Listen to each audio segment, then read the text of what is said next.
Welcome to Conversations with CJ. Today, we have a true special guest and friend.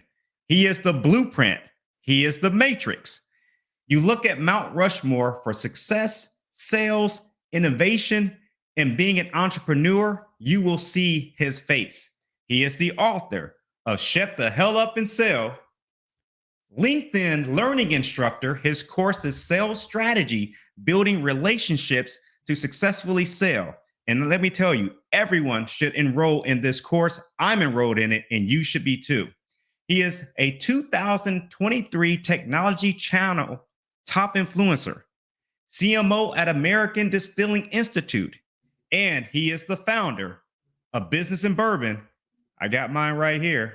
Although this is a Macallan Classic cut, it's not bourbon, but I like it the same. And Business and Bourbon was born to bring entrepreneurs and business leaders together to educate and share wisdom and learn how to do business better. He is a coach, friend, husband, father, son, workout king.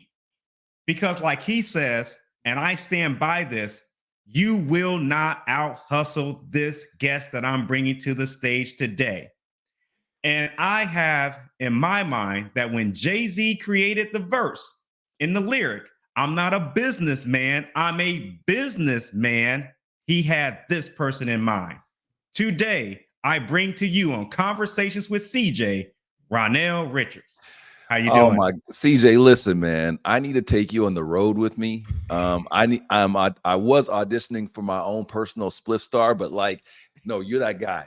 I have not got that sort of introduction, I don't think, ever. So thank you so much, my guy. I've been looking forward to this. It's been on my calendar for a minute. So I'm excited to get into it. I did not know that we would be drinking, but that's the funny thing that every time I get on someone's show, they usually have a glass behind them or something, and I got nothing, but I do have a full bar back there. That's so, right. Depending on how I'm feeling here in a few minutes, we might be able to get into something. Well, I had to bring it out because of the fact that, Business and Bourbon is such a strong, business and platform, right? Yes. And I wanted to make sure I did it. I did you justice. And also I held back on the introduction because I wanted to make sure that I, delivered, like I said, I believe in everything that I said. This guy is the blueprint. He's the matrix. And I'm hoping that, our listeners tune in and can pick up, to see why you're so great, because this conversation started, the one that we're about to have, it really takes us back to 2016. And I'll paint the narrative. 2016, I'm in Dayton, Ohio. I'm sitting in my office. I'm on LinkedIn, and I keep seeing Ronnell Richards pop up on my feed. I'm like, who is this guy? So I reach out, and you say, hey, let's set up a call. That call in 2016 and subsequent calls after had just basically cemented the bond and relationship that we have, to where, we've actually seen each other in person and whatnot. And it's genuine, right? And so I thank you for that. And I thank you for the work that you've been doing. And I'm putting it out there from 2016 because you were doing this way before 2016, Mm. you know? So let me start our questions here. Okay. I'm gonna go strong with this one. Let's go. What is entrepreneur porn? Oh my God. That's a deep cut right there, CJ. That's a deep cut. You have to be an old head consumer of Ronnell's content to know that term. So, that goes back to partially what was my inspiration for even starting to build this outward first facing brand.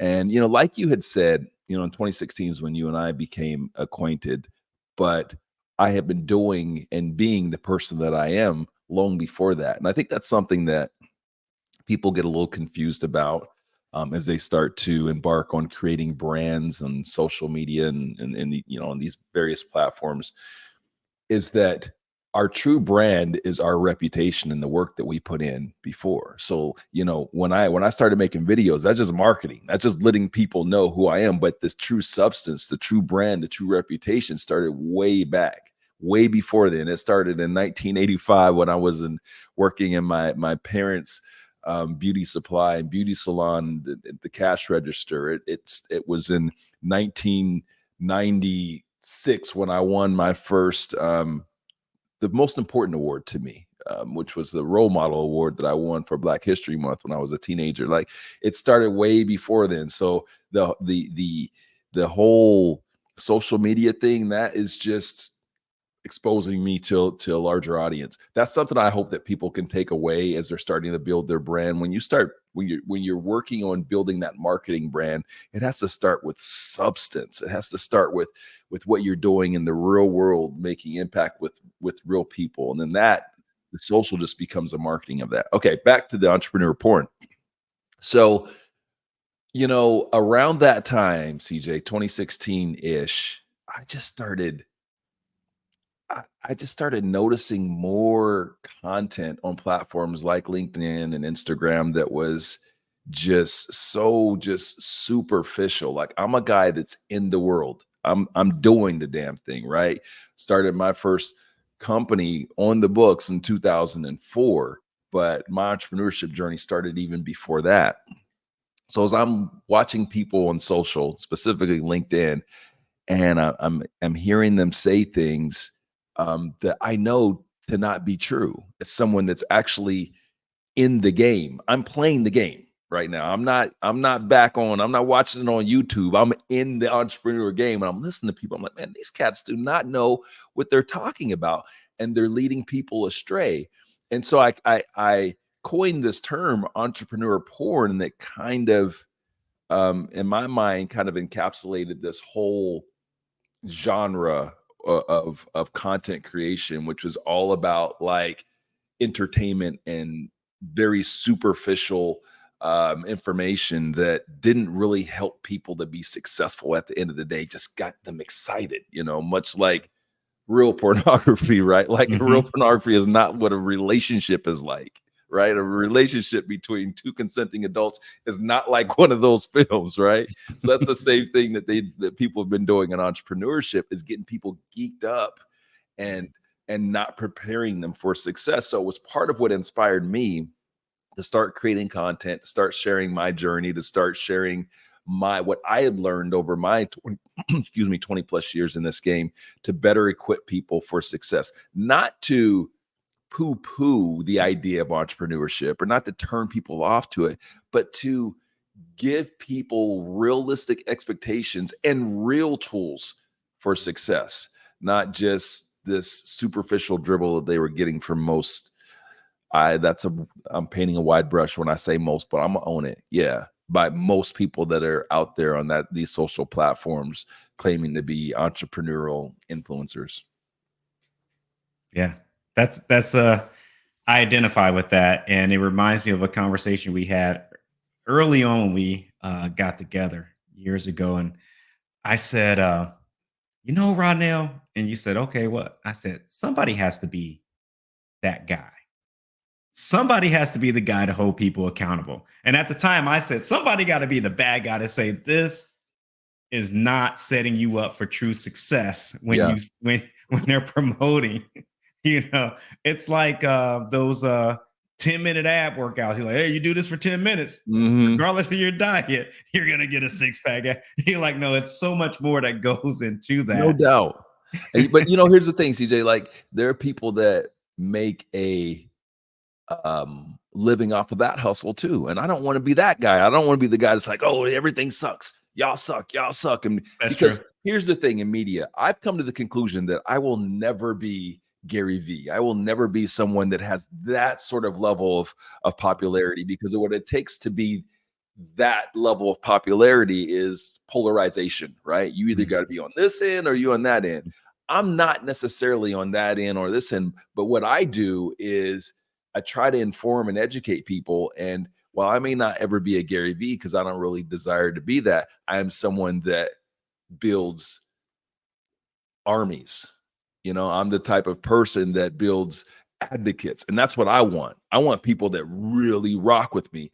And that's part of the reason that we've been able to be successful with business and bourbon, is because of that advocate building out in the community. So anyway, my thing is not necessarily be like, oh, this shit sucks and poo poo stuff. It's like, you know what, this ain't so great, but here's what to do. Like I Yeah. want to give actionable direction because I feel like I'm so there's again the two extremes. There's like the total superficial that's giving you that's geeking you up and not giving you any real solid meat to sink your teeth into to be successful. And then there's this one on this side is just like that's waving the finger and at the other side and still not giving any meat. They're just all just getting attention because they're loud. It's kind of like politics, right?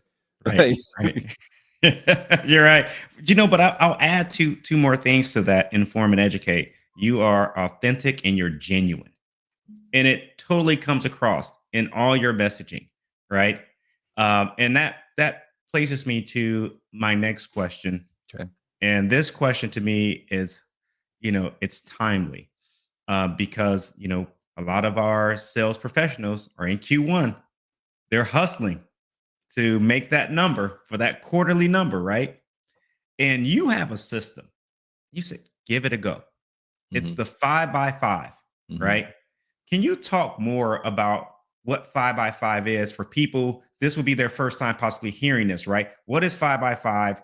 And how do you see it helping them, as a sales professional, get the job done? Well, CJ, my whole approach to sales in general is a relationship centric model.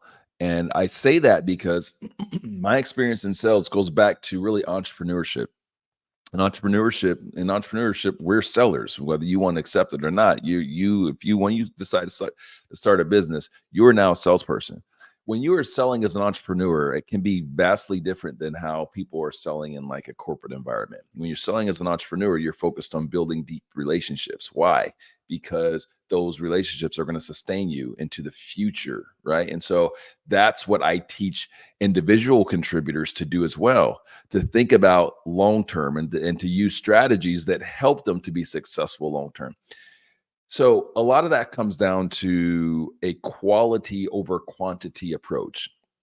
You know, there's a lot of metrics and KPIs that we usually judge by as salespeople, and what I find is that the numbers are overwhelming and they're too big, right? And what it takes for us to be successful oftentimes is much less in terms from a KPI and a accountability standards. And here's why I go there is because what I coach and teach people to do is to spend way more time on the database, way more time focusing on identifying companies and people that you have very high alignment with. Right. What happens right now is that with a lot of whether they're entrepreneurs or salespeople, is they will get a lot of bulk data, really basic data. So, like, let's say you are someone that sells, you're in pharmaceutical sales or something, right? And you sell some piece of dental equipment. So, what you'll get is a list of 1,000 dentists, and then you'll just call those 1,000 dentists and hope that you're going to get some sales. What I advocate for is going way deeper in the database building and the research. So instead of a list of 1,000 dentists, I want you to uncover a list of 50 dentists that you've got really super high alignment, meaning that maybe you're using additional criteria besides just that they're dentists. Maybe customers that you already, well, this is one of the things I teach in my book in building a database is taking a customer that you have tremendous success with and using them as an avatar to build that customer, that ideal client profile, the perfect customer for you. And those are the people that you try to find more of through your database work. So when you have that increased focus on data and prospecting people that you've got really high alignment with and not just like some basic small level alignment, you don't have to approach it the same way. You can focus more on quality outreach and quality connection, quality conversations. So that's where my 5 for 5 comes with. Rather is I tell people read chapter 12 of the book because I want you to understand how to build a proper database. Now, once you've done that, all you need to do is reach out to 5 people a day. Reach out to 5 a day, 5 days a week, and do that with intention. Do that with no automation. Do it with as much of a personalization as you possibly can. And I guarantee you that you will not only build a better funnel, it'll be a stronger funnel, will be a more successful funnel. You'll have better conversions because you have more people that, again, that you're doing outreach to, that you've got really high alignment with, and the basis for good relationships. Wow, that's awesome. And I appreciate that. In order for them to have that type of intention and genuineness when they're reaching out during their 5x5, they can't have shitty DMs, right? They just can't, right? Yeah. and and you've shown and you've helped people get uh better at being sales professionals, better messengers, and to avoid shitty DMs. What prompted you to say, "Hey, I got to help these folks," and because there's too many, shitty DMs that are coming Yeah. across lately. So CJ, I created this shitty DMs um piece, or whatever we want to call it. It's really was kind of like, just it's fun for me, for one, and I'm always looking to do a little bit of entertainment and education, right? And we all get bad DMs, we all get bad emails. And what I found is, I'd see oftentimes people putting some of these people on blast, right? On social, right? They'll post the direct message up and say this is trash and blah blah blah. Okay, I decided I wanted to take it a step further and not put people on blast, but use it as an educational tool. So we created this shitty DMs platform. So where I take one of the many DMs that I get on a daily and weekly basis that just, let's just say, aren't so good, and I critique it, I give it a rating, and then I tell them how they can fix it. And that's really what the focus is on. It's something that's relatable to all of us, because we all get bad direct messages. So it's been something that for me has been fun to do. It's a very engaging piece. It's something that people can identify with, and it's educational because we're always bringing it back to, hey, this is what you can do to improve it, and then giving people direction for how they can be better at direct message. Because the reality is, it's a super powerful tool for doing outreach and connecting with people. If I were to list the ways that you can connect with me, and this is something that honestly, CJ, also influences my sales philosophy and how I teach people, is that I'm a decision maker. I have been for over 20 years. So it's not just that I am a sales guy. I've been running companies, and I'm the guy that's really a kind of really basic general avatar for most of the B2B salespeople out there. Like, I'm the typical guy that they want to try to reach. And so that influences how I give people direction in sales, and how I give them direction in direct message. Now, back to the importance of direct message. If I look at the ways that you can outreach to people right now, for me, the highest, or probably the best way or easiest way to get to me, is probably going to be direct message after text. So we're going text, we're going direct message, we're going voicemail, not phone, voicemail, and lastly, email. Okay. So think about that. Think about that in your strategies right now. Where do those rank for you? For a lot of people, it's probably they might have phone up higher than, actually, they probably have email number one, because Mhm. it's the easiest thing to do, especially with automation and all that. But it's, in my opinion, one of the least effective. Not just my opinion. Look at the numbers. I do marketing. We do marketing automation campaigns with some of the different businesses that I'm involved in. Email drips and email marketing is just not as effective as these other means of communicating and connecting with your potential customers. So for me, again, direct message is the highest. And I would tell you, if you're doing like a personal direct message, you're doing like you're leveraging on LinkedIn, you're leveraging voice messaging, or you're leveraging video messaging, prove me wrong. You can't do it. I'm telling you, like, this is my own personal experience. I can connect to and talk to people on LinkedIn using direct message and a personalized approach, not automated, not using AI. on a level that I can't on any other platform. Case in point, yesterday, I reached out to a very well-known sportscaster, lifelong sportscaster, very well known. Not going to drop the name because it doesn't matter. Very well-known person. This is someone that I would not be able to reach out to on Instagram because they've got like a gazillion followers and nobody ever checks their Instagram stuff. I don't have an email address for, and I don't have a phone number. But you know what? I reached out to this person, the nice, simple, personalized direct message on LinkedIn for some assistance and guidance. And you know what? They responded.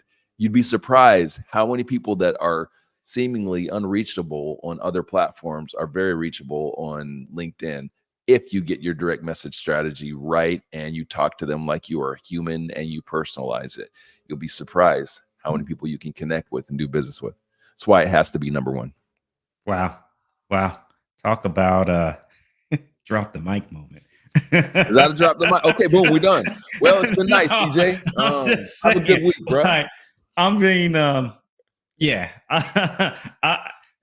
That right there, what you just gave, that's going to make someone's year and more than likely their career. I'm being It will. honest with you. Hey, man, it will at least the next couple of years until we get some other technology. But Right. the reality is right now, like it has to be that serious to you because it really has that level of impact. Here's the thing. I wrote an article and it was titled like nuclear physics, plumbers, farmers. All are on LinkedIn. Tell me why you are not connecting. Right? Right. Because I'm painting in that idea, I was painting a picture. You have farmers and plumbers on LinkedIn too. Yep. Everybody's looking to connect. You have over 1 billion people that are on LinkedIn. And I love what you talked about reaching out to that sports broadcaster. What I do is I reach out to authors. I read your book. I support your book. I'm going on LinkedIn. Let's have a conversation. Yep. I have questions, and I have questions about the book, and what you were writing about, and let's have some discussion because that creates another relationship point, right? Oh my God. And Yeah. yeah, yeah, No, to your point, CJ. So like another little brief story. So one of my we'll just say teammates, man, because he's down for us and I certainly support him, is David Brown. And so David Brown, for those of you that don't know, is the host of one of the most successful podcast in the last half a decade, and that is the Business Wars podcast and all the stuff Mhm. that's come out of that on I Wondery. love that. I love the business wars. So do I. So like this is again someone that would probably be unreachable on other platforms. I reached out to David probably 6-ish years ago as I was kind of starting my podcast journey. Now here we are hundreds of episodes later, but when I was starting that podcast journey, I reached out to David because I just respected the work and I wanted to try to get some advice and some direction. And he gave it to me. And here we are, all these many years later. And he's part of clearly support his content and his work, but he supports ours as well. He did a whole personalized instructional video for the business and bourbon community for how to be successful in podcasting. And this is somebody again that would have been I wouldn't even know how to connect with them Right. outside of that platform. But as long as you use it with honesty, use it with authenticity, and you just use it to really try to create and nurture relationships, you'd be surprised how successful you can be on that platform. Yeah, yeah, great story. Speaking of business and bourbon, I remember seeing it, as it was starting out, and you would have conversations. You have your glass or whatnot. Next thing I know, you took it on the road, and you're at different places, and you're meeting with different business leaders. Of course, I saw the change. Like I Yeah. said, not a businessman, I'm a businessman, and I start Yeah. seeing the IP on it, and I said, "Oh, I'm watching." that's why you're the blueprint. Cause I'm like, I'm watching it and I'm like, I'm seeing the changes and the iterations happening. What was the impetus of creating Business in Bourbon? And where do you see Business in Bourbon going in the future? Yeah, so I created Business in Bourbon in 2015, and in 2015 I was running a company that I had started what 11 years before then, called RD Direct, and we were pretty successful, and but we were not known. So we sold products for other companies, mostly AT&T, B2B products, and our customers just simply didn't really know us. They just associated us with whoever we were representing, right? When we sold their products. So I was trying to think, I'm like, man, we need to brand ourselves. And we've at that point in time, we had done something like 10,000, over 10,000 customers. And again, our name recognition wasn't great. Even though we were selling to these people, we were providing ongoing service to them. They just assumed that we were part of this other bigger organization, which we weren't.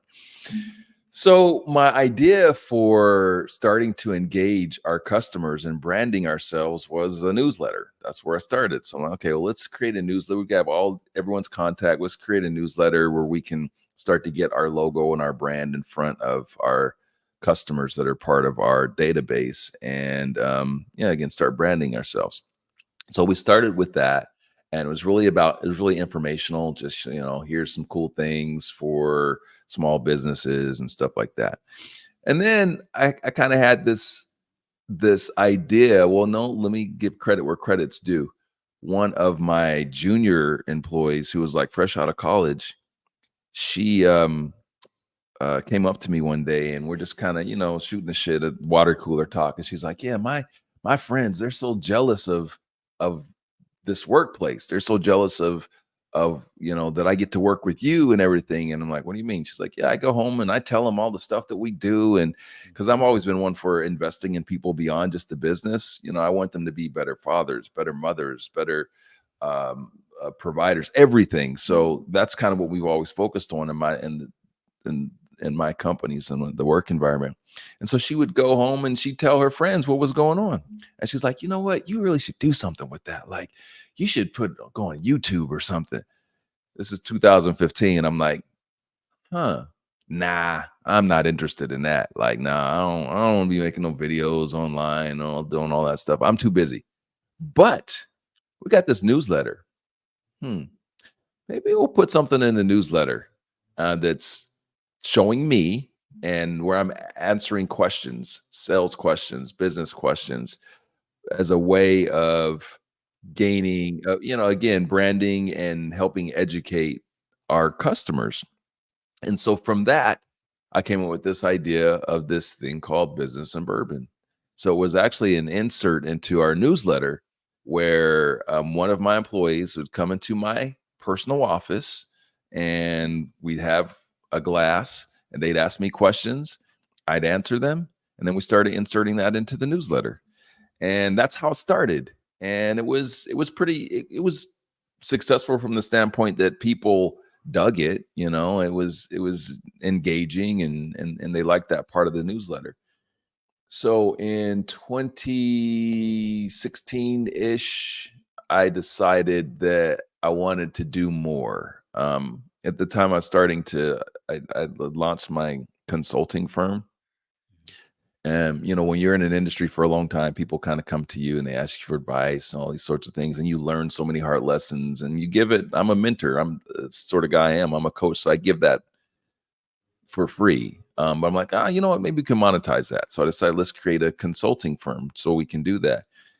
Um, and then I decided, well, if I got this consulting firm, how do I let people know? How do I create a platform for myself? How do I let people know who I am and what it is that I'm about? And so from there, Business and Bourbon, the public facing brand, was born. And so we took some cameras into a really cool restaurant Called them up. At first, we didn't just show up. we, we had some connects with their management, with the general manager, and said, "Hey, listen, what do you think we bring these cameras in here and answer some questions, do this little concept that I have?" And they're like, "Yo, we're in."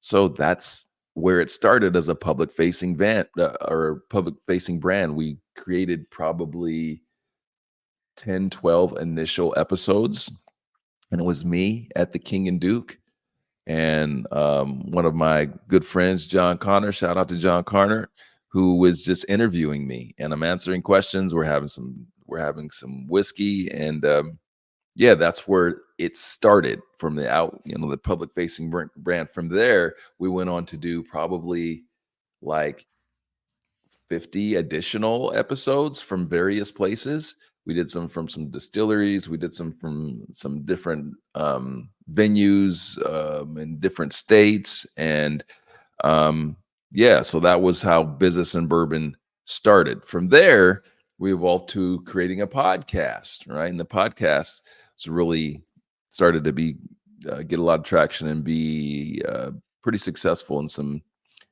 specific industry. So we got a lot of traction with the podcast and kind of ahead of the game on on podcasting in the sense of how I created podcasts and how I marketed them. So when I started the Business and Bourbon podcast, there were about 400,000 podcasts in the world. Now I think there's probably, who knows, 4 or 5 million. Number keeps going up every time I check. Anyway, so at that point in time, podcasts are strictly audio, and I'm thinking, well, how do we leverage that content? So what I started to do after we created our first season of Business and Bourbon, in the second season, we brought cameras in. And there were no podcasting platforms where you could do video. Everything's audio. Now Spotify is video, and I imagine Apple won't be too far behind that. But we brought in video for one reason, to capture content that we could now use on social media. And so we released it on audio like normal, but through the video clips, we were able to capture really dope, anywhere from 90 to 3-minute clips, which we now started to use on social media, specifically LinkedIn, to grow the brand and build a pretty big following from that. And these folks that were following, it's funny, like people will watch the clips and have never even listened to a full podcast episode or didn't even know there was a full podcast. But it's just, again, a way to take that same content and get more depth, or not depth, but get better, deeper reach, right? And grow a brand. So that was kind of the next thing. And then everything that's happened with Business Bourbon has been really organic. So after doing a couple of seasons of the podcast and getting that growth, we're like, oh, you know what, we could do an event. Shout out to Shyla Burney, who kind of inspired that. She's like, hey, you ever thought about doing an event? I'm like, no, I never done an event. Okay. So we did an event. We did our first event in Atlanta, and magical energy. That very first one, we had Nick Nelson. We brought down Cher Jones from Toronto, and we had Adrian Porter on that as well. Anyway, so we started that like the live in-person events. I think the first one was probably like 4.5-ish years ago, 4.5, 5 years, something like that. That was the first one. From there, we've now done in-person events like that, networking events, probably, I don't know, close to 20 in different cities, even out of the country. We did Toronto as well. And these events are all focused on creating deep relationships, right? So they are high-level networking experiences for high-level professionals. And so, yeah, so we started into that, and then virtual events when the pandemic came in. And so now, fast forwarding to 2024, Business and Bourbon not only does our signature in-person events, but we do a private version of them. We do virtual experiences, virtual whiskey tasting, virtual old cocktail old-fashioned cocktail experiences, all designed to help businesses and companies to build deeper relationships and deeper connections with whomever they want to build those relationships with. Sometimes it's internal, sometimes it's external in terms of customers, existing customers, prospects. We've really built some intelligent um, products that with very specific outcomes in mind and and designed to achieve those outcomes for for businesses. So yeah, it's been one hell of a ride and a lot of learning and man, just we've done a lot of things right and done a lot of things wrong and just have continued to learn to get to the point to where we are today with that brand. And yeah, that's my long way of telling you how business and bourbon started to where we're at today. But that's awesome because it speaks to the story. You know, you talked about the whiskey tasting, the cocktail experience. It speaks to disruption and innovation at No its doubt. heart, right? You didn't even talk about the different boxes, right? You Oh know yeah. what's inside the box, which leads to those experiences, right? And seeing something and saying, we're not just doing it. This is not a happy hour. This is Hmm. an experience. This is 100%. a way to create relationships, right? To get deeper bonding relationships. Here's how we're going to do it, right? Well, I mean, CJ, that comes from my background and what I'm about. You keep alluding to I'm a businessman, which is shirts I used to wear a lot. I don't wear them so much anymore, but maybe if we have time later, we're gonna tell people where that story comes from. But like my approach to this business is different than most people that would be in this sort of business, meaning that their approach and their focus is entertainment. Mine is not. Mine is business outcomes, conversions. And so when you think about it that way, it changes the way that you execute it. So everything that we do with the business and bourbon experience, the way that it's built, don't get me wrong, it's entertaining, but it's not about entertaining. My focus isn't just for people to come and be entertained. No, my focus is for people to come and get the outcome that they needed to get for their business, right? So if we do a virtual event, what is a successful outcome is not that, our partner had 25 people on this virtual platform and we shuck and jived and entertained them. No, what is a successful outcome is that of those 25, they converted 5 for business. That's right. So my objectives have to be aligned with their objectives, Mhm. right? Because if they get those 5 conversions, guess what I get? I get more business, right? And when we're doing in-person events, it's the same thing. So like I am trying to create a experience that leads to a certain favorable outcome, right? So if I bring people together and I educate them, Mhm. I inspire them, I motivate them. We're checking these emotional triggers. Mhm. And then I turn it over to CJ's company. Say, listen, CJ, I created this emotional experience for you. Now you get to take credit for that. Now this is your springboard to doing business, Mhm. right? So our focus in or in executing events is to create those types of experiences and then coaching and teaching our partners on how to leverage those experiences to get better business outcomes. That's awesome. I wouldn't do our conversation justice if I didn't speak to sales strategy, building relationships to successfully sell, which is what we've really been talking about, Yeah, no right? doubt. And without giving it away, because like I said, I truly believe people that watch this and listen to this need to enroll in the course. No doubt. Me too. So we'll talk around it. So how did that feel to get the call from LinkedIn? I mean, they Yeah. flew you in, brought you into the recording studios, and now it's Ronnell, Yeah. right? Yeah. So tell me about how did that happen, and I'll give you another question because I'm cognizant of your time as well. But what should a person that's enrolling in the course big takeaway they should get from the course? Yeah. Well, in terms of takeaway, I'll start there. Everything is about helping people to build more successful businesses, right? I'm an entrepreneur at the end of the day. And salespeople have to understand that you are the entrepreneurs of the business world. So, if you can take some of these things that I'm teaching and apply them to your career, you'll find yourself much more successful. Entrepreneurs, yeah, it's you. I'm you. You are me. So, what I try to do with all of my stuff is not over complicated. I want people to have all cake and and very little frosting, right? So, like, I don't want you to be disappointed when you order that $7 cupcake and it's like this much frosting and that much cake. No, my Uh-huh. stuff is this much cake, that much frosting, right? Which meaning that we've got substance. We That's got substance. So I'm a very pragmatic person. So I like to get to the point. I love telling stories.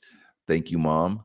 Um, I'm a storyteller, and I feel like stories help people to better relate and better connect to the educational piece of the subject matter so they can apply it, right? Because it's one thing to be taught stuff.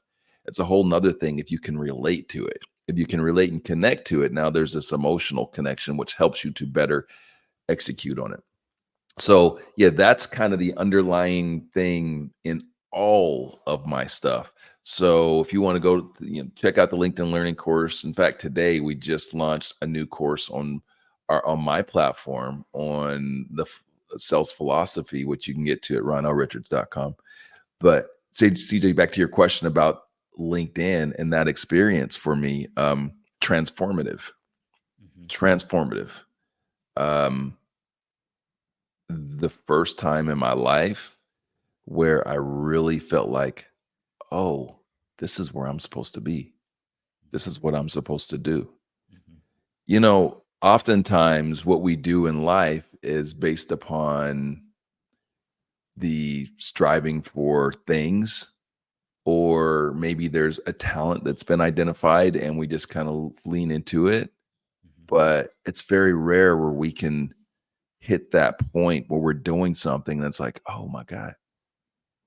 Yeah. I mean, it's taken me 4 decades, bro, to feel in a moment. I've been very successful over those 4 decades and the many different things that I've done, but that was the first time I'm like, "Oh my god, think this is it. This is where I need to be." And so it's given me more focus going into this year in terms of what I want to do and what I want to accomplish and how I can better serve the community. Second, I'm a coach, I'm a teacher, I'm a mentor. It's what I do. It's ingrained in me. But their approach to creating curriculum and delivering um, this information via that medium was like going to get an MBA for me.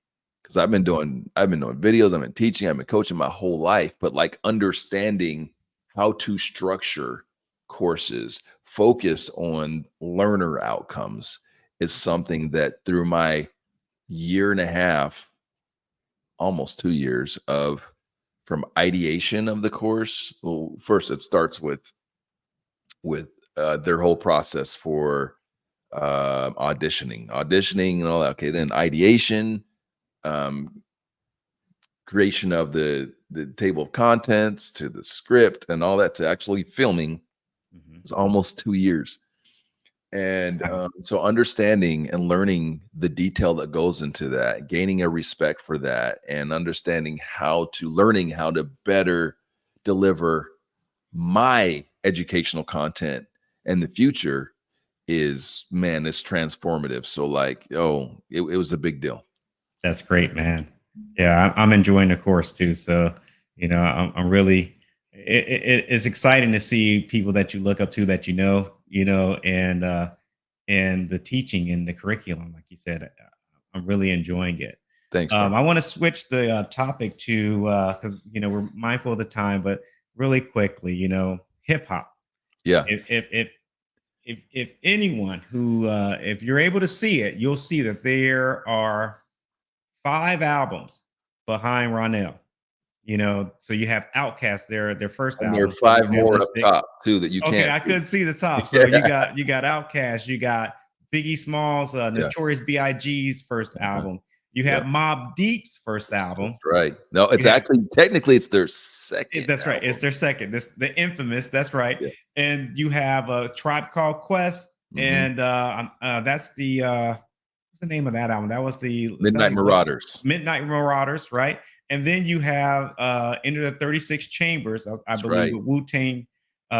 So I gotta ask you. I know hip hop. Obviously, hip hop has influenced your life and business. No doubt. So, my question to you: which of these albums have had the biggest impact on how you approach and your philosophy of being Ronnell? So I will say that every single one of them are, CJ, about my intentionality. Uh-huh. Every single one of them are there for a reason. That's not random. Like they Uh-huh. all are part of my story Uh-huh. and my family's story. So as you see Outcast down there, Outcast is the reason that I am in it. One of the reasons I'm in Atlanta. Like Wow. I fell in love with Atlanta through their music Uh-huh. in the mid 90s, right? And moved to Atlanta in 2002, February of two or April, March. My wife always remembers March of 2002. Um, Ready to Die. There are moments. Killer Mike says something after he won his Grammys. Mhm. His latest album, I guess people kind of think it's kind of like gospel-y, Yeah. and Yeah. Michael. Uh-huh. he's not really a very religious guy. Mhm. He says that music was his religion. He never had a religious experience except music was his Wow. religious experience, and Uh-huh. I connected with that on so many levels. I'm like, me too. Huh. Ready to Die was a religious experience for me. I can remember buying the cassette tape, ladies and gentlemen, Mhm. unwrapping that bad boy. Mhm. And this is what 17 years old, Mhm. popping it into the cassette player in my little red truck, and just like, yo, like it was different. That's right. And I've seen the video for Juicy before all that, but like it was a religious experience. Okay. Wow. Mob Deep, Mhm. that is my wedding album, Okay. right? So You here's gotta how explain that. I will. When I first met my wife, um, what let me know that, oh, this is somebody I need to talk to, as Mhm. we're having our initial conversations and doing a little dating stuff. She not only knew who Mob Deep was, Mhm. but uh, okay, my dog is barking at someone Hey, at it's the real life. That's okay. yeah, that's the real life, right? Okay. Anyway, yeah, so she knew who Mobb Deep was. This was like 1997. So Yeah. she knew who Mobb Deep was, and she was a fan. And back then, there weren't very like Mobb Deep was, if you were into Mobb Deep, first of all, you were a dude. There weren't women that knew Yeah. Mobb Yeah. Deep. And so yeah, that's like our wedding album. Um Midnight Marauders uh, and Into the Wu-Tang 36 Chambers, those are like my high school albums. Like mhm. Mhm. uh when I was in high school, that's what I was playing. So everything is like emotional for me. Yeah. There's a reason why I have it there. At the Mm. up at the top, what you can't see is the Roots, Mm. MF Doom, Mhm. the Food album, Mhm. RTJ3, love some Run Yes. Jewels. And there's one there's a Kendrick album up there too. And then there is one that it's a little bit controversial. Okay. And it is Kanye West Donda album, right? Okay. So yes, why does he have Donda up there? Why does he have Kanye West up there? Because I'm not really that big of a Kanye fan. Mhm. Yeah, like when he was doing his thing, backpack music and everything, like I didn't dig it when everyone else dug it because I Yeah. felt like his music was very formulaic. Yeah. Like, you know, take a an R&B or soul hook and speed up give it the chipmunk sound, and like it That's was right. very formulaic. I'm like, I don't really dig it. Here's why that's important to me. So a couple years ago, my daughter said, Dad, listen, Kanye's doing a listening party at Mercedes-Benz Stadium, Yeah. and y'all want to go? Me, she's asking me and my son. My wife would never go to anything Kanye related. Nothing. She hates Kanye. Anyway, so I'm like, yo, let's go. My daughter Yeah. paid for the tickets and everything. I'm like, okay, yeah. So we go, and it was everything that you would expect from Kanye. Everything. It was beautiful. It was ugly. It was Kanye, right? So we show up there, Mercedes-Benz Stadium, 50,000 people in there, and he's late, of course. Mhm. Of course, he's late. He comes out onto the football to the football field, right? And he's got a mask on and everything. You can't see his face, and it's just him on the football field, CJ, just him. Mhm. And the music's blaring, and it's a listening party. It's the strangest thing ever. Listening party. There's no band. There's just music Mhm. blaring, and Mhm. he's walking around, and he's got his mask on, and he's stops at various places on the field, and he crosses his arms. He goes down on a knee. He puts his arms out like he's Jesus or something, right? Uh-huh. Uh-huh. For an hour. And first of all, it was really cool to be able to experience this weirdness with my kids. So it's special Uh, to me for that reason. Uh-huh. But it was also like, wow, I never want to be anything like this dude. Mm. Like watching him do what I never saw a performer so disconnected with 50,000 people around them. Wow.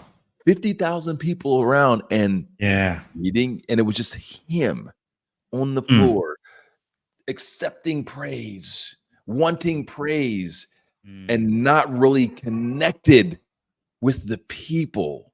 You Wow. understand what I'm saying? So it was like it Yeah. was such a pivotal moment for me. I'm like, okay, first of all, I'm never going to be like that big of a celebrity or anything, but it was just a reminder to me that Mhm. how ugly that is to me, and how I will Mm. always will be approachable, how I will always be someone that values Right. relationships, that values other people. And so that's what I try to be. I was at a conference a couple weeks ago, and a friend said to me after pulling me aside, he's like, man, in fact, CJ, that's where I saw you at that conference. That's right. That's A right. friend pulled me aside, and he's like, man, don't you get tired of people coming up to you and asking you for pictures, and when you're talking to someone? I'm like, never, Mhm. ever. Like, who the hell am I?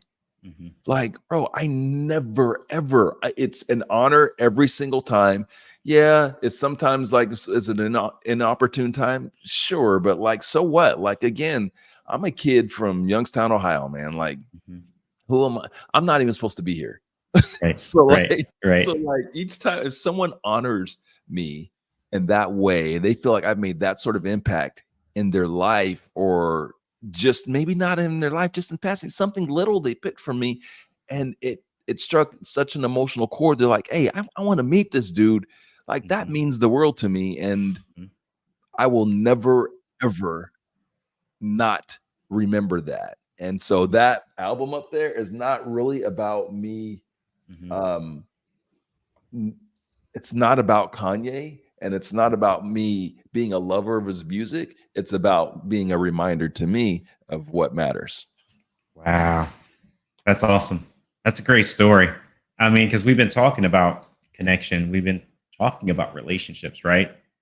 And that it shows how also with Kanye how he's changed, right? At one point in the beginning, people connected with him. Like I have fond memories of Through the Wire. That was like my song, because of the triumphant, and how he was able to triumphantly Yeah. established himself as a great artist at that time, going through so much, right? And I felt that way when I was told no 4 times to get an opportunity to be in sales. And people looked at me and said, "Why do you want this job?" It was inside sales at that time because that's how I broke my teeth in sales. It was inside sales. And they said, "No, no one wants to be in a telesales role that bad. Why do you want to do this?" And then I got in, and they didn't give me the best territory. They also didn't give me the worst territory, but they gave me an opportunity to play. And during that time, Kanye was making his rise as an MC, and I identified with his story. And I'll never forget. I walked up to the VP of sales right now, and I said, "I will be your next rep of the year. I'm going to beat every rep in here. I'll be the name at Circle of Excellence President's Club that you will call." He said, "Kid, I don't even know if you can sell." Right. Right. And I did it. And I'll never forget driving to the airport, Dayton International Airport, because I'm from Ohio as well, in the snow, playing 6:30 in the morning through the wire. Because that was what I had in my head.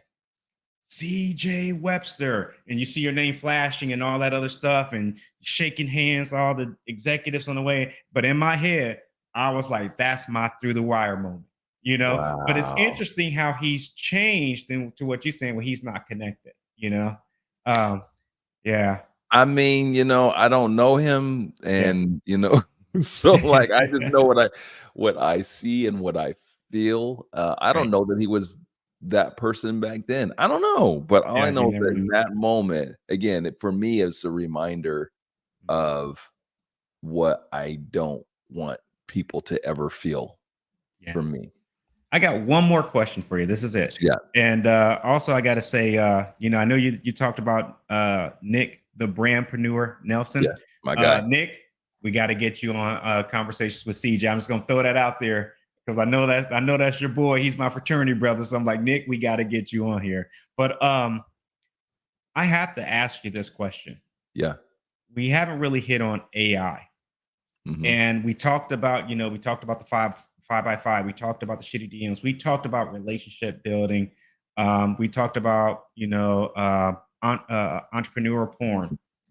When it comes to AI and how AI is being used, what tip would you say to sales professionals, business leaders, the best way to use it and the better way to use? Because I don't want to say the wrong way to use it. I'm just going to say the best way to use it, and then an even better way to use it in their day-to-day work or their business strategy as it focuses on like go to market or sales. yeah. So, I love it. I use AI pretty much every day, and my rule for any technology is using it in a way that brings you closer to people. And um, yeah, I don't care what the technology is. If you use it with the philosophy and an ethos of how is this going to help me to connect with someone? How is this going to help me to or bridge the gap to a real conversation, a real dialogue? So what happens is with whether it's AI or automation, any of these technologies, people are using it in hacky ways to be lazy and without that focus of really connecting live with people. And I see it, see it every day. Because the funny thing is about technologies is that subconsciously we receive and perceive things in ways that we never outwardly acknowledge, but it's there. Okay, I'll give you an example. When you first started seeing some of these AI messages, right? Whether it be a direct message or an email or a comment on a post, at first you thought, oh, this is cool. Like you didn't know it was AI. You're like, oh, this person's making a thoughtful message. What you learn about AI over time is that it becomes very formulaic too, and it's only as good as the information that you're putting into it. And so what I've started to to see, again, subconsciously, we're all at this point, but we can tell when we're seeing something that is AI generated. We're much smarter than we give ourselves credit for, right? It's funny. I was looking at a post that I did over the weekend, and two different guys made a comment on that post that were eerily similar, clearly AI generated, right? So again, what I would say is that don't be afraid of the technology. Let's understand it, but let's use it to bridge connections. Here's how I use AI. I use it for ideation. I use it also to create a 60 to 70% version of myself. So I've built here's a next level tip for you guys. I've built my own GPT, right? Filled with Ronnell stuff. It's got my book in there. It's got a bunch of other stuff in there that have been used to create this. And what I use it for is to help me with course creation, right? So if I want to create a course on whatever, like, you know how long it takes to write? It takes a lot. I wrote a book. It took me a long ass time to write that book. By taking this 70% version of Ronnell, the GPT that I built, and I say, hey, listen, based upon all the stuff that I gave you, that is me. It's my brain. I created all that stuff. I say, hey, look, I want to create a course on this. Help me with the framework for that. Now I got a framework. I got modules. Okay, cool.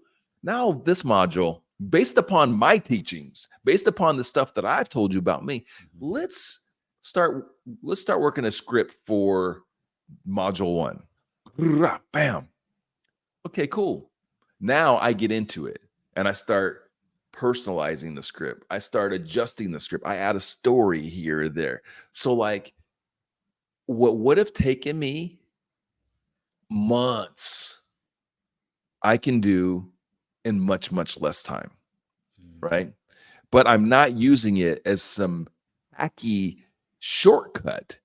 I'm using it, I'm using it intelligently and strategically to expedite my production, right? But at the heart, it's still me. That's the thing. You can't put this stuff on autopilot. You got to oversee it. You got to engage with it. You got to I've become a bit of a, I don't know. I won't say I'm certainly not a guru, but high-end novice. Let's put it to you that way, just by learning and using it over and over again. And I think that's the key to any of these technologies. Lean into it because technology is going to keep it evolving, and to like push back at it is just dumb. You're just going to be left behind. Whatever the technology is, lean into it so you can understand it and then utilize it with the right philosophy, and you'll be successful. Here's something that you gave me in that message, and I'll tell you this. This came from, I was watching the movie, Denzel Washington's son is in. It's called The Creators, about AI, right? Mhm. Here's what's interesting. So it's like this big battle between humans and AI, but it's not what you think. It takes place 2065. AI has become so human like that it has been programmed to have emotions. It's been programmed to be lonely, have compassion, and also to have all the different gamuts of emotion, as well as performance like humans. So guess what? The AI wasn't faster. It couldn't aim better than a human. It was faulty in logic like humans, right? Yeah. And so it's like it was an interesting movie because it was like, hold on, it's a recreation of humanity in the end, but humans triumph because at the end of the day, the AI kept wanting to progress to be more human-like, but it can't. Wow. And so it has all the limitations that we have as humans. Check it out. You will be blown away just with what I just gave you by when you watch the movie. And I would love to have a conversation with you about it afterwards. But hey, I want to thank you so much for coming on Conversations with CJ. My pleasure, bro. This was magical. And where can people find and connect with Ronnell? Yep. All things Ronnell will be at ronnellrichards.com. RONNELL Richards.com. Encourage you to go there, check out some of the stuff that I'm doing. Please connect and follow on LinkedIn as well.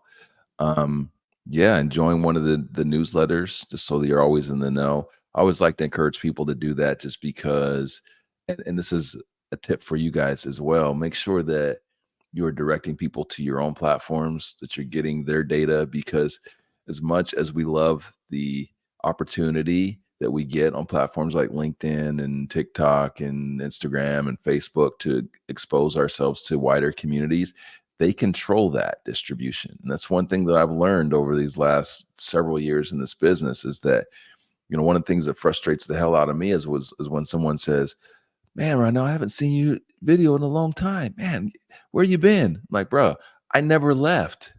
I'm always here. But the platforms, they determine, how your content's going to be distributed, and your message is going to get out to your audience. And there's not too much. There are things that you can do, but not as much as you think you can do. So the best thing to do is to try to direct people to your platforms, gather that data so that you can speak directly to them. So go to ronnellrichards.com. That's awesome. Thanks again, man. Appreciate it, CJ.